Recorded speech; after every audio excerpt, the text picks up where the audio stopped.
मृत्यु के देवता यमराज का वध कर दिया गया था। जी हाँ, उस दिन मौत को खुद अपनी मौत देखनी पड़ी थी और उनका वध करने वाले कोई और नहीं बल्कि स्वयं कालों के काल महाकाल थे। सिर्फ अपने एक नन्हे 16 साल के भक्त को बचाने के लिए महादेव ने यमराज की छाती पर ऐसी लात मारी कि यमराज के प्राण निकल गए। कहानी शुरू होती है महान शिव भक्त ऋषि मृकंडू और उनकी पत्नी मरुदावती से। सब कुछ था उनके पास, लेकिन एक ही दुख था संतान का ना होना। उन्होंने शिव जी की कठोर तपस्या की, भोलेनाथ प्रसन्न हुए, लेकिन उन्होंने एक कठिन शर्त रखी। उन्होंने पूछा, तुम्हें कैसा बेटा चाहिए? एक जो 100 साल जिए लेकिन मूर्ख हो, या एक ऐसा ज्ञानी बेटा जिसकी उम्र सिर्फ 16 साल हो? ऋषि ने पत्थर दिल करके कम उम्र वाला ज्ञानी बेटा चुना। घर में किलकारी गूंजी। बेटे का नाम रखा गया मार्कंडे। मार्कंडे बड़ा होने लगा, उसका तेज बढ़ता गया, लेकिन जैसे जैसे उसका 16वां जन्मदिन पास आ रहा था, माता पिता का रो रो कर बुरा हाल था। जब मार्कंडे ने कारण पूछा और उसे अपनी मौत का सच पता चला, तो वह नन्हा बालक बिल्कुल नहीं घबराया।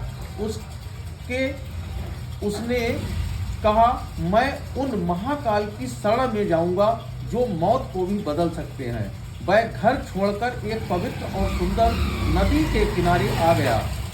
उसने मिट्टी का एक शिवलिंग बनाया और तपस्या में लीन हो गया। लगातार 3 दिन बीत गए। तीसरे दिन जब मार्कंडे पूरे 16 वर्ष के हुए तो यमराज ने अपने यमदूतों को भेजा। जब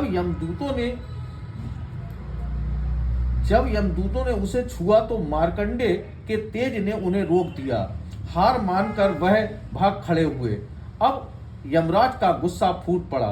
वह अपना घातक काल पास लेकर वहां पहुंचे और गरजे, बालक तेरा समय पूरा हुआ। डरा हुआ बालक शिवलिंग से लिपट गया।